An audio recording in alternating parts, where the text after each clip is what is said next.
Hello students, welcome back to our chapter 2 state video।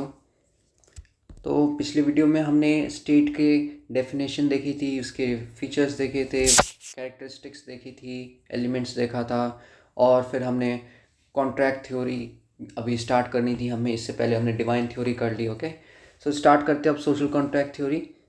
Social contract word देखते हैं ध्यान से, पहले मीनिंग समझते हैं। सोशल और कॉन्ट्रैक्ट, सोशल का क्या मीनिंग होता है? सोशल का मीनिंग होता है पीपल, हमारी सोसाइटी, ठीक है, सोसाइटी। और कंट्री का क्या मीनिंग होता है? सॉरी, कॉन्ट्रैक्ट का क्या मीनिंग होता है? कॉन्ट्रैक्ट होता है एक ऐसा अग्रीमेंट जो कि दो या दो से ज़्यादा लोग के बीच में होगा, तो दिस इज़ कॉन्ट्रैक्ट। तो सोशल कॉन्ट्रैक्ट, सोसाइटी में लोग एक दूसरे से कॉन्ट्रैक्ट कर रहे हैं, एग्रीमेंट कर रहे हैं। तो ये थ्योरी क्या कहती है? इस थ्योरी में मेनली हमने दो स्टेजेस बनाई है। एक है स्टेज 1, दूसरा है स्टेज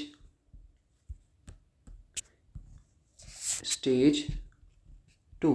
ओके, सो स्टेज 1, स्टेज 2। पहला जो स्टेज 1 है, इसमें ये लोग बताते हैं state of nature. State of nature के बारे में बताया जाएगा। पहले वाला जो स्टेज है उसमें कौन बताएगा? ये बताएंगे जो हमारे पॉलिटिकल थ्योरिस्ट हैं, साइंटिस्ट हैं। वो अपना आइडिया शेयर करते हैं कि स्टेट कैसे आया होगा। तो उनकी आइडिया जो है, अगर वो सोशल कॉन्ट्रैक्ट्स पे बेस्ड है, तो जनरली उनका दो बताने का स्टेज होता है कि पहले कुछ स्टेट ऑफ नेचर रहा होगा, नेचर में कुछ ऐसे लोग रहते होंगे।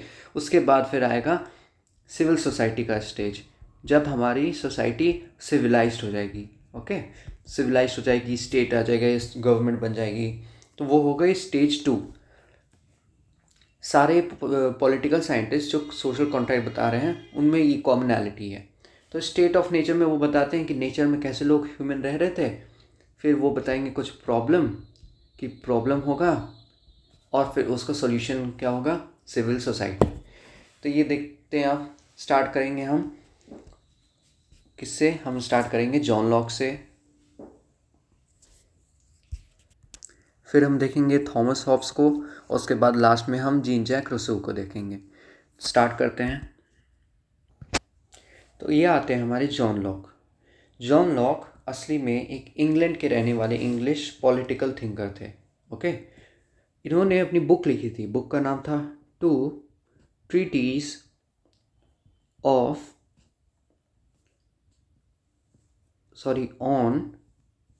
Civil government. Okay, two treatises on civil government, ये लिखा था बुक किसने? जॉन लॉक ने। और उसी में ये बताएंगे सोशल कॉन्ट्रैक्ट क्या होता है। तो इनका क्या है? पहला जो स्टेज है इनके हिसाब से स्टेट ऑफ नेचर कैसा था? तो स्टेट ऑफ इक्वालिटी था। नेचर में सबको इक्वल था, सबको आज़ादी थी, फ्रीडम था, जिसे जहाँ जाना जाओ, कोई रिस्ट्रिक्शन नहीं। नेचुरल लॉज थे। Okay, natural law guiding behaviour, people have the right to life, सबको राइट टू लाइफ थी, लिबर्टी थी, प्रॉपर्टी थी। तो ये सब हो गई नेचुरल राइट्स। अब इसका कुछ की फीचर्स देख लेते हैं। इन्होंने ये जो बोला स्टेट ऑफ नेचर, इसका कुछ की फीचर है, ये इसी से रिलेटेड है, इसी से पॉइंट निकाला हुआ इंपॉर्टेंट फीचर्स हैं। ये क्या है? Individuals are free and equal, free हैं, फ्रीडम है, और इक्वालिटी है नेचर में, state of nature. Natural rights कैसी है? नेचुरल राइट्स एग्जिस्ट करती है।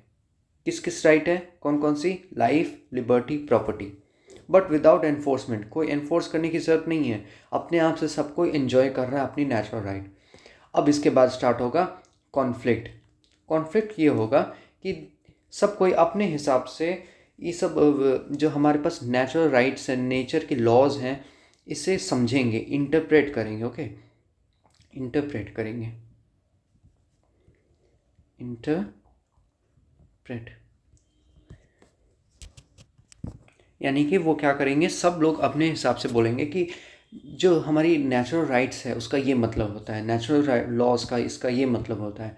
और जब दो लोग, जैसे दो इंसान, इसका कुछ मानना है, इसका कुछ मानना है, और दोनों का मैच नहीं करेगा, दोनों में कन्फ्लिक्ट होगा। तो इसका ये जॉन लॉक का ये कहना है कि नेचर में सब कुछ फ्रीडम था, नेचर की लॉज थी, राइट्स थे, पर उसको इंटरप्रेट करते वक्त हमारे में लड़ाइयाँ स्टार्ट हो जाएगी, ह्यूमंस में, सोसाइटी में, जिसके वजह से फिर क्या होगा, जिसके वजह से हमारा स्टेज 2 आएगा। ये है stage 2, okay, this is stage 1। तो स्टेज 2 आएगा। स्टेज 2 में क्या करेंगे? Locke believes that in state of nature people form a social contract. अब सोशल कॉन्ट्रैक्ट बनेगा, जो हमारी थ्योरी ही है सोशल कॉन्ट्रैक्ट की। Social contract to create a government, सरकार बनाई जाएगी। गवर्नमेंट क्या होता है? एक ऐसी एजेंसी जो सबको कंट्रोल करे, जो नेचुरल राइट्स को प्रोटेक्ट करे, but the government must be limited. Limit होना चाहिए। ऐसा नहीं है कि सरकार को पूरी पावर दे दी हमने कि जो करना है करो लोगों के साथ। तो लिमिट होना चाहिए, एक लिमिट, उसमें लिमिटेड अमाउंट ऑफ पावर होनी चाहिए, और अकाउंटेबल होना चाहिए, जवाबदेही होनी चाहिए उनकी, सरकार की। सो ये है जॉन लॉक का कहना और इनकी सोशल कॉन्ट्रैक्ट थ्योरी। इसके बाद हम देखेंगे थॉमस हॉब्स की सोशल कॉन्ट्रैक्ट थ्योरी। अब आता है थॉमस हॉब्स। थॉमस हॉब्स ने अपना बुक का नाम क्या था वो याद कर लेते हैं। तो बुक का नाम था लेविएथन, ओके, बुक का नाम था लेविएथन। किसने लिखा है? थॉमस हॉब्स ने। किस ईयर में लिखा है? 1651 में। क्या बताया उसमें? उसमें इन्होंने ये जो सोशल कॉन्ट्रैक्ट की इनकी थ्योरी है उसको एक्सप्लेन किया है। तो अब पहले इस स्टेज में देखते हैं ये क्या कहते हैं, पहले स्टेज में कैसे रहा होगा नेचर में सब कोई। तो स्टेट ऑफ कॉन्स्टेंट फियर, डर का माहौल, लड़ाई का माहौल, conflict, where life is solitary, poor, nasty, brutish and short.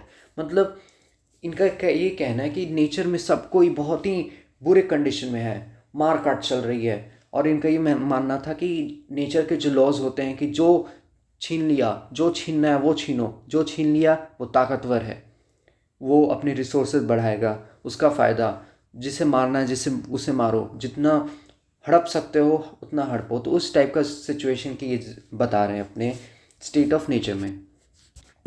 इसके बाद इनका की फीचर क्या है इनके हिसाब से स्टेट ऑफ नेचर का? तो की फीचर है कि एनार्की था, कोई एक आदमी कंट्रोल करने को नहीं है, सरकार नहीं है, गवर्नमेंट नहीं है। कियोस्क था, ठीक है, कियोस्क आप समझते ही हो। अथॉरिटी कोई नहीं था, there was no authority. Security भी नहीं था। People act out of self interest, अपने खुद के भलाई के लिए वो लोग काम करेंगे, ह्यूमन पीपल उस टाइम में, और जिसकी वजह से लड़ाइयाँ होगी। सो ये बेसिक था इनका कहना कि बुरा कंडीशन था। अब बुरा से क्या होगा, लोग क्या करेंगे, आपस में कॉन्ट्रैक्ट करेंगे कि नहीं अब बहुत हो गया, अब हम शांति का जीवन जीना चाहते हैं। तो Hobbs argues that to escape this kiosk, अब जो क्योस्क कितना फैल गया है उसको रोकने के लिए पीपल क्या करेंगे, सोशल कॉन्ट्रैक्ट।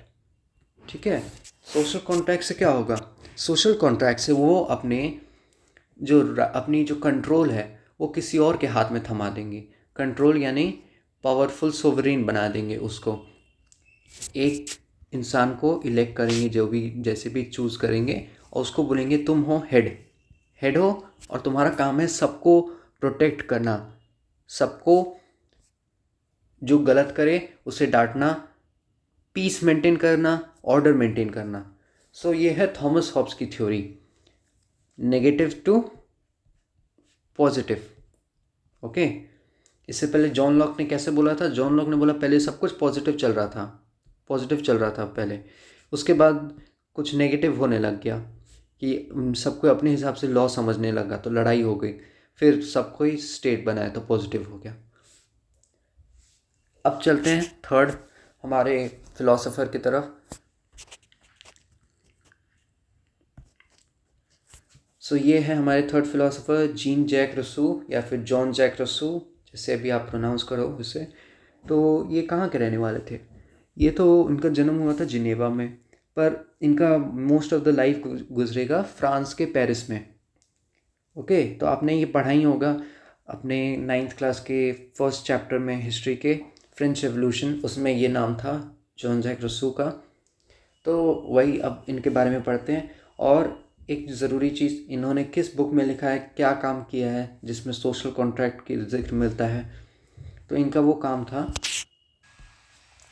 इमाइल और सोशल कॉन्ट्रैक्ट, ये दो इनके वर्क्स हैं, बुक्स हैं, जिसमें ये बताएंगे सोशल कॉन्ट्रैक्ट के बारे में। तो देखते हैं इनका स्टेट ऑफ नेचर। पहला स्टेज इनके हिसाब से स्टेट ऑफ नेचर कैसा था? पीसफुल, शांतिपूर्वक, इनोसेंट, मतलब ह्यूमंस फ्री थे, इक्वल थे, प्राइवेट प्रॉपर्टी थी। पर उसके आ जाने से फिर हम देखते हैं इनइक्वालिटी शुरू हो जाती है। तो इनके हिसाब से जो स्टेट ऑफ नेचर था वो एक गोल्डन एज था, ठीक है, गोल्डन टाइप का, एकदम बहुत ही बढ़िया, आज तक का ह्यूमन के हिस्ट्री में सबसे अच्छा पीरियड। पर उसके बाद जो ये प्रॉपर्टी नाम की चीज़ जब से आ जाएगी, तब से क्या होगा, लोगों में लड़ाइयाँ, इनइक्वालिटी बढ़ जाएगी और लड़ाइयाँ शुरू हो जाएगी। इनइक्वालिटी मतलब रिच और पुअर में अंतर, ठीक है। की फीचर क्या है? Humans are inherently good but corrupted by the society. खुद तो ह्यूमन गुड होते हैं, उनकी नेचर है गुड रहने की, पर करप्ट बन जाते हैं सोसाइटी के हिसाब से।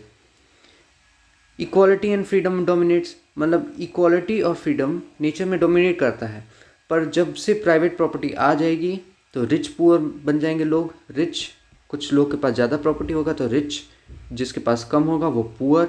और जब ये डिफरेंस हो जाएगा तब हमारी इक्वालिटी खतरे में आ जाएगी, फिर लड़ाइयाँ स्टार्ट होगी, कॉन्फ्लिक्ट होगा, ठीक है। इस सब का इम्पैक्ट क्या पड़ेगा? ये हो गई हमारी कंडीशन।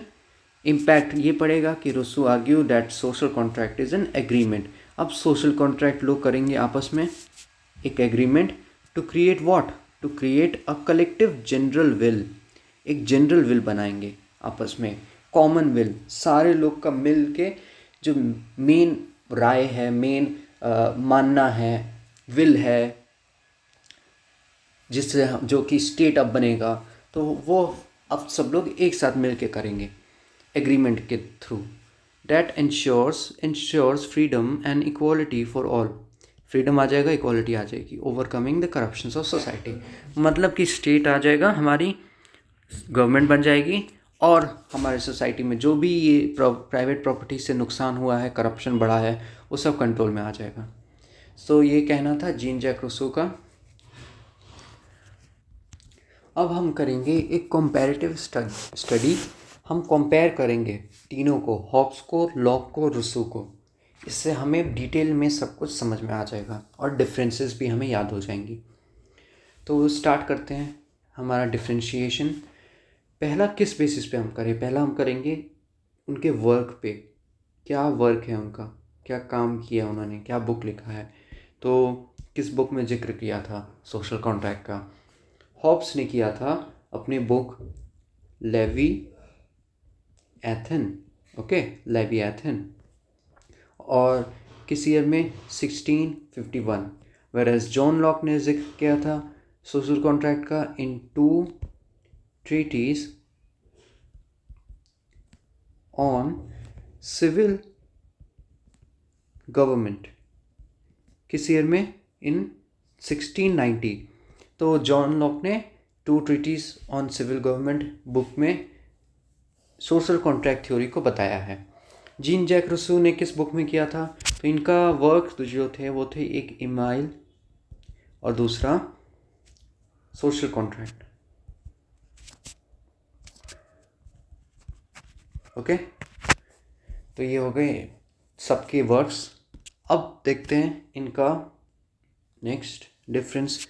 इनकी स्टेट ऑफ नेचर का क्या मानना था, इनका स्टेट ऑफ नेचर कैसा था, ओके। तो पहला हॉब्स के हिसाब से स्टेट ऑफ नेचर था पूरा नेगेटिव। वॉर होती थी, लड़ाइयाँ होती थी, पीस नाम की कोई चीज़ नहीं थी, ओके, हॉब्स के हिसाब से। फिर लॉक के हिसाब से कैसा था कंडीशन? लॉक के हिसाब से हम नेचुरल लाइफ जीते थे, नेचुरल लॉज थे, नेचुरल लॉज थे, हमें राइट्स थी, ओके, नेचर के द्वारा दी गई। उसके बाद फिर सबने अपने हिसाब से इंटरप्रेट किया, अपने हिसाब से इसको समझा, जिसके वजह से आपस में हमारी थॉट्स मैच नहीं हुई और फिर लड़ाई हो गई। रूसो के हिसाब से क्या हो गया? रूसो के हिसाब से हमारी कंडीशन तो बहुत बहुत बहुत अच्छी थी, बहुत ही पॉजिटिव थी, गोल्डन एज था हमारा, ठीक है, सबको इक्वल था, इक्वालिटी थी, फ्रीडम था, नेचर में सब कोई खुश था। पर उसके बाद क्या आ जाएगा, उसके बाद आ जाएगा हमारी प्रॉपर्टी। प्रॉपर्टी के आ जाने से लोगों में रिच और पुअर का डिफरेंस बढ़ जाएगा और फिर लड़ाइयाँ शुरू हो जाएगी रिसोर्सेज को लेकर। ओके, अब देखते हैं थर्ड डिफरेंस कि कॉज क्या था, सोशल कॉन्ट्रैक्ट लाने का कॉज क्या था, तीनों ने क्या बताया कारण। तो हॉब्स ने कारण ये बताया था कि देयर वाज फियर, डर था लोगों में, इस कारण से वो लोग लाए। लॉक ने क्या बताया, लॉक के हिसाब से कॉज ये था कि सब कोई इंटरप्रेट गलत कर रहा था।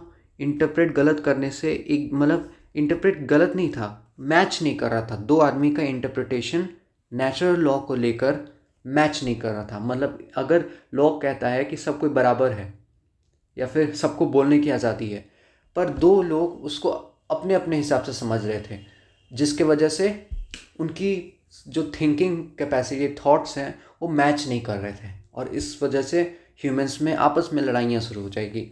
तो इंटरप्रिटेशन की बात हो रही है, इंटरप्रिटेशन की बात हो रही है। रुस्सो के हिसाब से क्या था, रुस्सो के हिसाब से कॉज क्या है, कारण क्या है, जिसका इनके हिसाब से कारण है प्रॉपर्टी। प्रॉपर्टी आ गई, लड़ाइयाँ शुरू हो गई। तो ये हो गए कॉजेस। अब देखते हैं हम फोर्थ डिफरेंस, सोशल कॉन्ट्रैक्ट। जो सोशल कॉन्ट्रैक्ट सोसाइटी में कॉन्ट्रैक्ट हुआ था लोगों में, एग्रीमेंट, उसको लेकर इनमें क्या डिफरेंसेस है इनके थिंकिंग में। तो पहला हमारा देखते हैं हॉब्स का।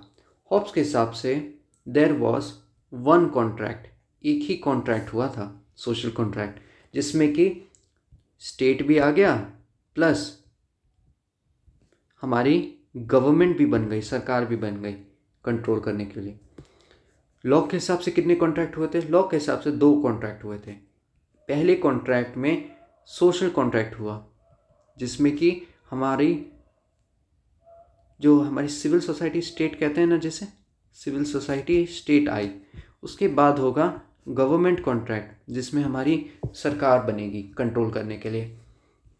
रुस्सो के हिसाब से क्या था, रुस्सो के हिसाब से एक ही कॉन्ट्रैक्ट होगा, रुस्सो के हिसाब से एक ही कॉन्ट्रैक्ट होगा और इसी कॉन्ट्रैक्ट से हमारी बन जाएगी सिविल सोसाइटी, जिसमें कि एक गवर्नमेंट भी हो और स्टेट भी हो। वो स्टेट अगर कोई है तो ऑब्वियस सी बात है फिर उसको ज़रूरत पड़ेगी गवर्नमेंट की, ताकि स्टेट अपने पावर्स को यूज़ कर सके, इम्प्लीमेंट कर सके पॉलिटिकली अपने टेरिटरी में।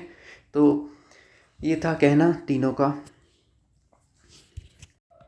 अब नेक्स्ट डिफरेंस देखते हैं। अब हमारे डिफरेंस का बेसिस रहेगा सुप्रीम पावर, कौन सबसे ज़्यादा पावरफुल है और इनका सुप्रीम पावर को लेके क्या मानना है।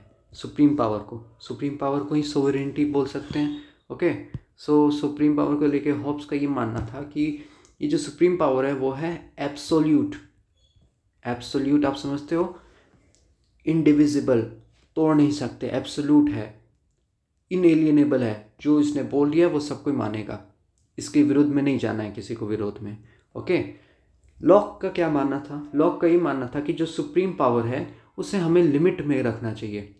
लिमिट में, सरकार जैसे सुप्रीम पावर है अगर, या फिर राजा है, तो उसे लिमिट में रखना है।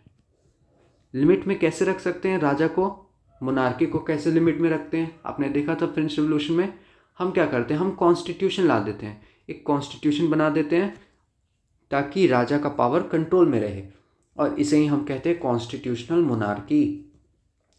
और लॉक का ये मानना था कि जो हमारी कम्युनिटी है, लोग हैं, कम्युनिटी जनता है, वही होती है supreme sovereign. Okay, supreme sovereign कौन है, कम्युनिटी है, ना कि एक राजा या फिर जो भी रूलर है वो नहीं होता है, कम्युनिटी होती है सुप्रीम। राजा तो बस एक ट्रस्ट है, एक ऐसी एजेंसी है जो कि लोगों के लिए काम कर रही है। अल्टीमेटली कौन सोवरेन है, सुप्रीम है, लोग हैं। अब देखते हैं रुस्सो का ये मानना था कि जो सोवरेनिटी है वो होनी चाहिए जनरल विल, जो लोगों का जनरल विल है, कॉमन विल है, कॉमन राइट है, उनकी जो कॉमन क्या थॉट्स हैं, जैसे कह सकते हैं कॉमन विल है, तो ये होनी चाहिए जनरल विल, और जनरल विल को अपने में डिस्पोटिक होना चाहिए, ठीक है। डिस्पोटिक, जो गलत करे उसे डांटो, ऐसे समझो।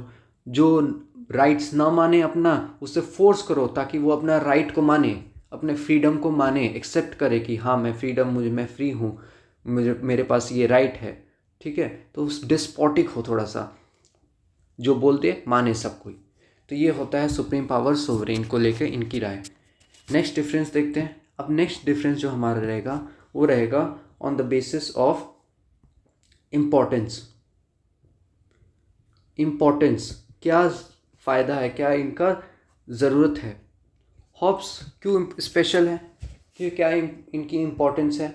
तो हॉब्स बहुत ही इम्पोर्टेंट पर्सन है हमारे लिए, क्योंकि यही हैं जिन्होंने पहली बार फर्स्ट टाइम बताया था कि जो स्टेट होती है वो डिवाइन नहीं होती। हमने आज तक क्या पढ़ा था कि स्टेट है डिवाइन, भगवान ने बनाया, पर स्टेट डिवाइन नहीं होती, बल्कि स्टेट को किसने बनाया, ह्यूमंस ने। क्यों बनाया था, क्योंकि लोग को बहुत ही फियर था, डर था, वॉर चल रही थी। ये हो गया हॉब्स का पहली बार कहना। और भी इम्पोर्टेंस है इनकी कि इन्होंने क्या बताया कि अगर हमें लॉलेसनेस, आप अगर जानते हो ये वर्ड लॉलेस, लॉ नहीं है, लॉलेसनेस। तो ये लॉलेसनेस को अगर सोसाइटी में ख़त्म करना है तो उसके लिए हमें चाहिए एक डिस्पोटिक मोनार्क जो कि एब्सोल्यूट हो, जो बोल दे सब कोई माने। तो ये हो गया इंपॉर्टेंस हॉब्स की। नेक्स्ट है हमारे लॉक। लॉक के हिसाब से आपने देखा था कम्युनिटी सोवरेन है, यानी कि लॉक ही हैं जो पहली बार बताएंगे कम्युनिटी, पीपल पे एम्फेसाइज करेंगे, कहेंगे पीपल बहुत इंपॉर्टेंट है। थ्योरी ऑफ पीपल कंसेप्ट ये देंगे कि पीपल की बात मानी जाए। अगर पीपल कहें तो डिस्पोटिक मोनार्क को, जो उनकी बात नहीं मानता है, उन पर अत्याचार करता है, उसे हटा दो।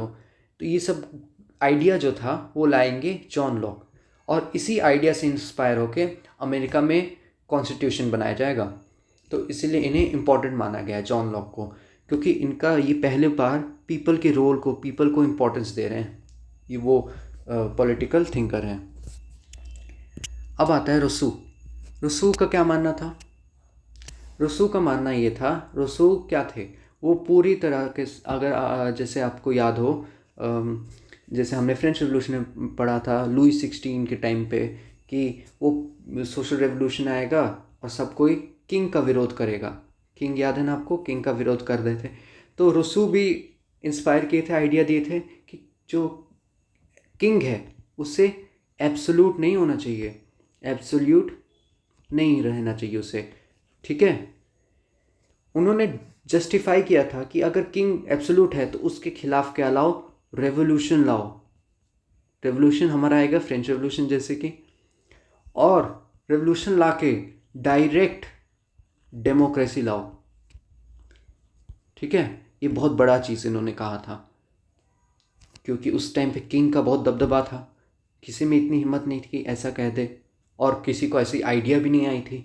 आइडिया किसने दी, रूसो ने। किंग अगर एब्सोल्यूट है उसके खिलाफ रेवोल्यूशन लाओ, सब लोग मिल के आवाज़ उठाओ, रेवोल्यूशन लाओ, और रेवोल्यूशन लाने के बाद एक डायरेक्ट डेमोक्रेसी बनाओ कि सब कोई वोट करे और उसके हिसाब से गवर्नमेंट फॉर्म हो और गवर्नमेंट लोगों के भलाई के लिए काम करे, ठीक है। और इन्होंने किस पे फोकस किया था, इन्होंने फोकस किया था राइट्स पे, राइट्स, लोगों की अधिकार, राइट्स पे फोकस किया है। तो इसीलिए इन्हें इम्पोर्टेंट माना गया है रूसो को। अब देख लेते हैं एक बार other theories of origin of state. ये हमें जानना चाहिए, हमारे नॉलेज के लिए अच्छी बात है ये अगर जानेंगे हम कि नेचुरल राइट क्या होता है, नेचुरल थ्योरी क्या है। नेचुरल थ्योरी किसने दिया था, नेचुरल थ्योरी है, पहली बात नेचुरल थ्योरी है क्या, तो नेचुरल थ्योरी एक बताता है कि स्टेट जो है वो है नेचुरल इंस्टीट्यूशन। कहाँ से निकला, अराइजिंग फ्रॉम ह्यूमन नीड्स, लोगों को ज़रूरत पड़ी इसीलिए नेचुरल इंस्टीट्यूशन बनाई गई। किसने बोला था, अरिस्टोटल ने। फिर फोर्स थ्योरी क्या कहता है, फोर्स थ्योरी ये कहता है कि state is created through force और वायलेंस, लड़ाइयाँ होएगी और एक ग्रुप जो कि पावरफुल बन जाएगा वो दूसरे ग्रुप को दबाएगा, ठीक है। फिर आएगा हमारी जेनेटिक और पेट्रियार्कल थ्योरी। इसके हिसाब से स्टेट कहाँ से निकला, एक पेट्रियार्कल फैमिली स्ट्रक्चर से निकला। मतलब जैसे हमारी फैमिली होती है, हेड कौन है? फादर। हमारे फादर, फैमिली बड़ी हुई तो फैमिली बड़े होके फिर ट्राइब बनेगी, ग्रुप बनेगा, बड़ा ग्रुप बनेगा, और बड़ा और बड़ा और बड़ा, ऐसे बड़ा बड़ा होके एक फाइनली एक स्टेट बन जाएगी। तो जिस प्रकार हमारे फैमिली के फादर हैं बड़े, हेड, वैसे ही स्टेट का हेड होगा एक सेलेक्टेड गवर्नमेंट रूलर। तो ये हो गया जेनेटिक और पैट्रियार्कल थ्योरी। फिर हॉट थ्योरी आता है। हॉट थ्योरी में क्या कहता है कि जो स्टेट है वो इमर्ज किया था प्रिमिटिव हॉर्ड से, ट्राइब से। ये एक ऐसी ट्राइब होती है, ग्रुप होती है लोगों की, जिसमें कोई रूल नहीं होता है, एनार्की टाइप का, मतलब कोई कंट्रोल करने के लिए वैसे तो नहीं है।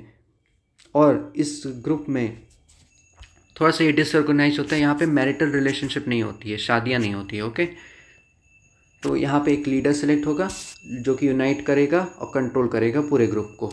तो ऐसे हमारा ये बड़ा होकर एक स्टेट बन जाएगा। नेक्स्ट है हमारा एवोल्यूशनरी थ्योरी। तो ये जो थ्योरी है इसमें नाम में ही लग रहा है एवोल्यूशन। एवोल्यूशन, कोई चीज़ कैसे इवॉल्व हुआ है, ठीक है, कहाँ से आया है, कैसे छोटा छोटा छोटा बड़ा बड़ा बड़ा बड़ा बड़ा बड़ा बड़ा बड़ा फिर फाइनल बन गया। तो एवोल्यूशन कैसे हुआ है।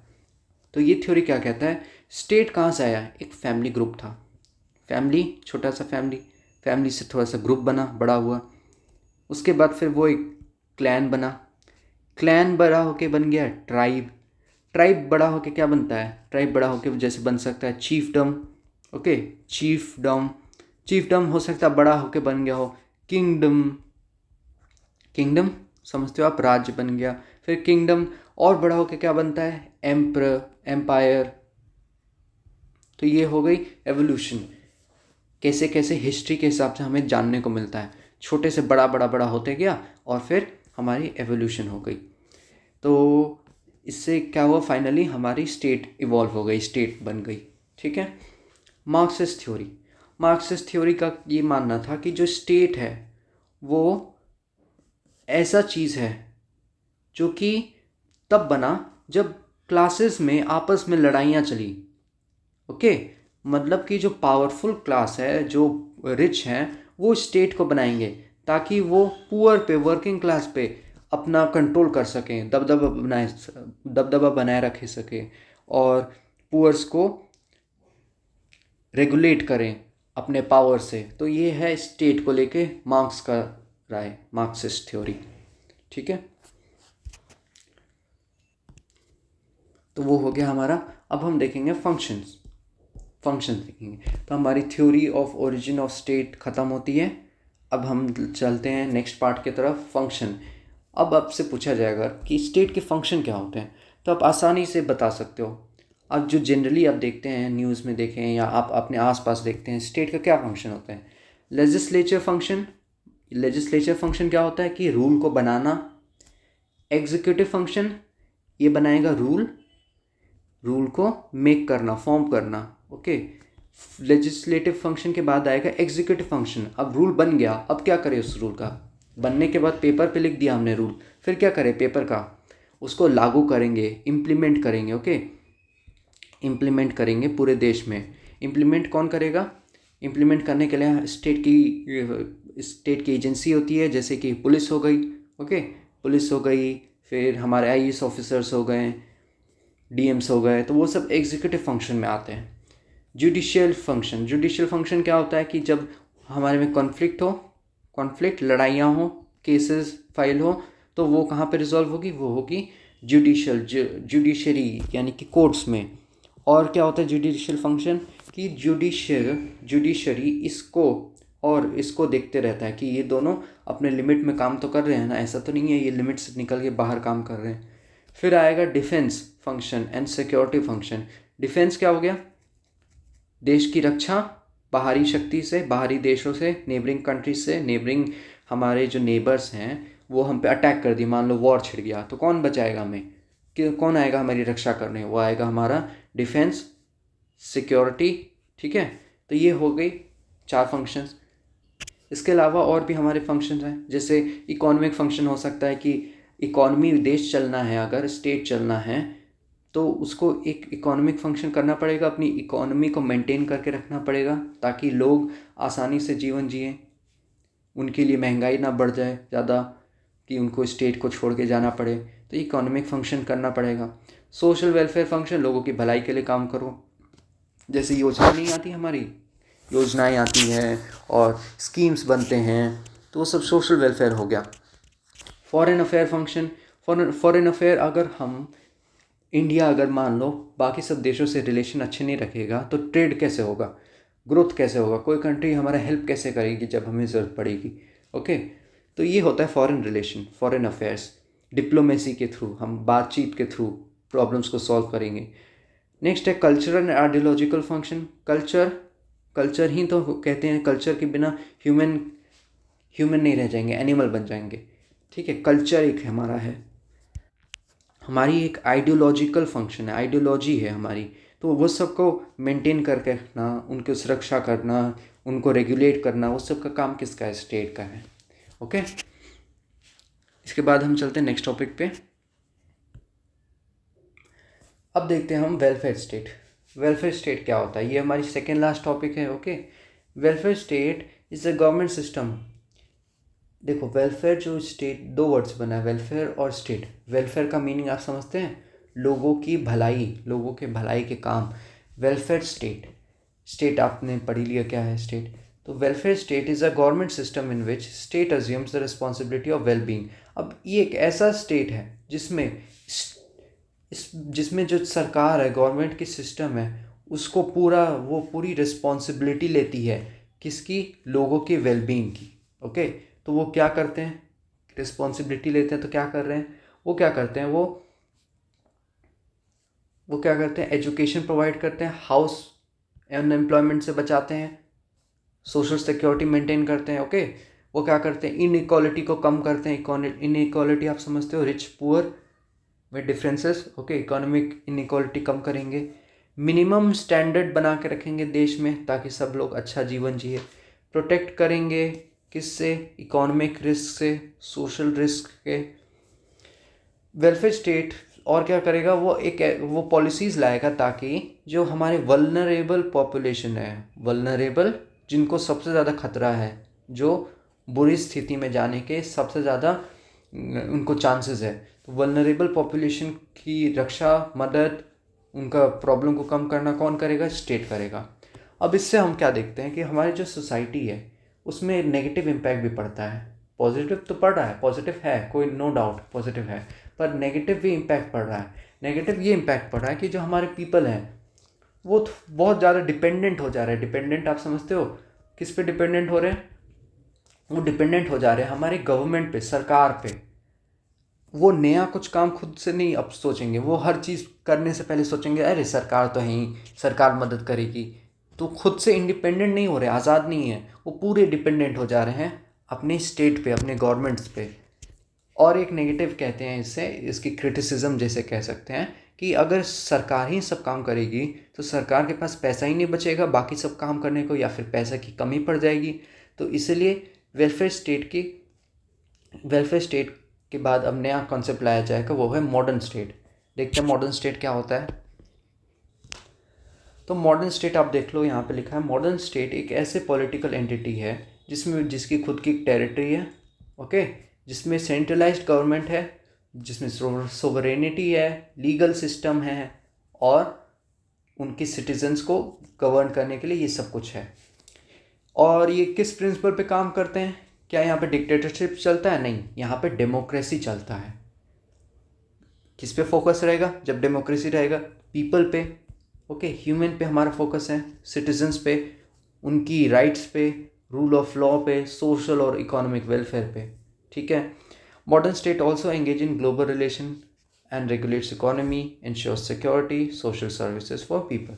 तो मॉडर्न स्टेट अब एक ऐसा स्टेट होगा, ये समझो, जो कि वो सारी मिनिमम जो होती है, मिनिमम ज़रूरत, मिनिमम या फिर प्राइमरी, उनकी जो प्राइमरी फंक्शन है, एक सरकार की, गवर्नमेंट की जो प्राइमरी फंक्शन है, वो ज़रूर वो काम करेंगे, पूरे तरीके से अपना काम करेंगे।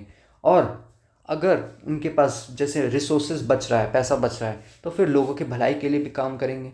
ठीक है, वो ऐसा कंडीशन बनाएंगे जैसे हमारे एनवायरनमेंट को ऐसा बनाएंगे, कंडीशन ऐसा बनाएंगे ताकि लोग ग्रो करें, खुद से ग्रो करें, लोग इंडिपेंडेंट रहें, उनको ज़्यादा डिपेंडेंट ना रहना पड़े। तो ये हो गई मॉडर्न स्टेट। इसके साथ ही हमारा ये वाला चैप्टर स्टेट ख़त्म होता है। ओके, आज के वीडियो में इतना ही।